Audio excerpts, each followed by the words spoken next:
So next up, I'm going to explain to you about basic PvP fighting rules. Sure. And basic UI rules as well. Okay. So on screen right now, it should show up what your average PvP match right before the battle will look like. So the bottom 6 characters are yours. Right. They are the 6 characters that is the party that you take to your PvP. And the 6 characters above are the enemies, the opponent's characters. Yeah. We hid the name. We're not going to tell you whose characters those are, but... Not mine. Nope. So, you see what 6 characters they have.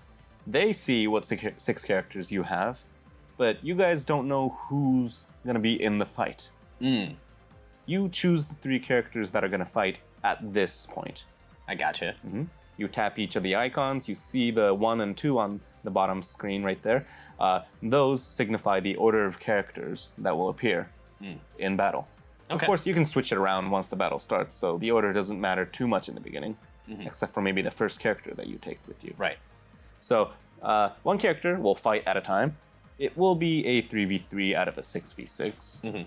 So it'll be a team fight, basically, except the characters are fighting one at a time, so you got to make sure you know your element factors. Oh, yeah. And advantages and weaknesses. And simple rule, you defeat all of them first, you win.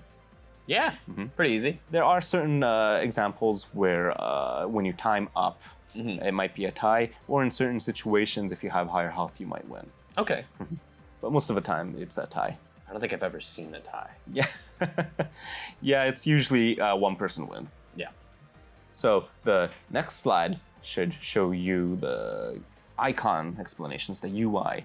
You see a lot of things on the battle screen. Maybe most people don't really know what's actually going on or what that means. Right. Let's go from the top left. So that number in the top left corner of your screen is the timer of the battle. It counts down.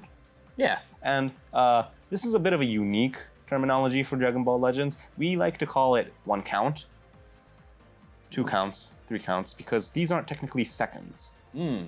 They don't move real time. Oh, okay. Yeah, that would make sense. They progress in-game. And if you look carefully, they actually stop during certain animations. Like, so for example, when we did the Strike Arts clash earlier, Right.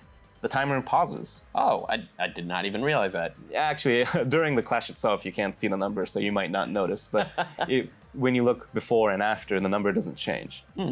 So characters with like buffs, they have a time limit on how long they have the buffs, how long they're strong for. Fortunately, during animations like special moves or clashes, the timer doesn't move forward. Oh, okay. So you don't have to worry too much about people wasting your time. And the button right underneath the timer, that is the menu. Oh.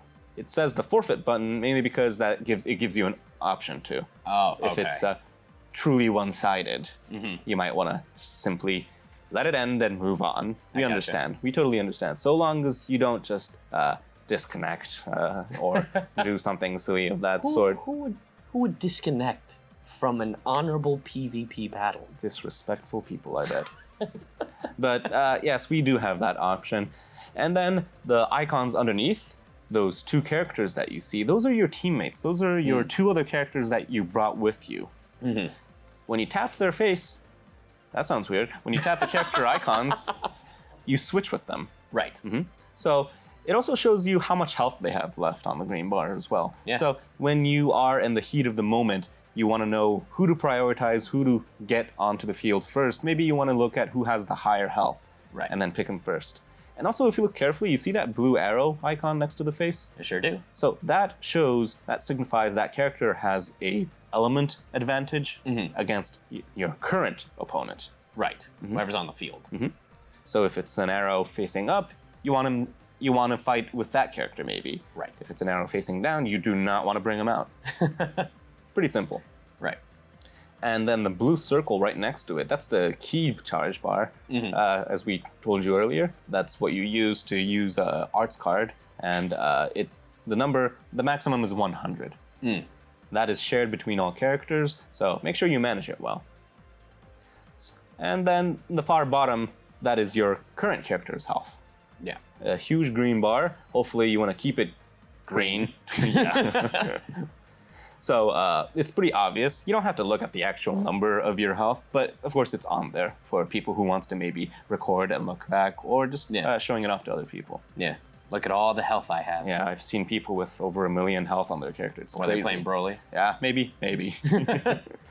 So the lined up cards right above the health is your arts card. Mm-hmm. They get reloaded automatically, and the cost is written on the cards, and occasionally they have the Dragon Balls on them. Mm-hmm. Mm-hmm. So let's go up. You see the health bar on the topmost corner of that screen. That is your current opponent's health. Okay. Mm-hmm. So you want to make sure that's not green. Simple enough.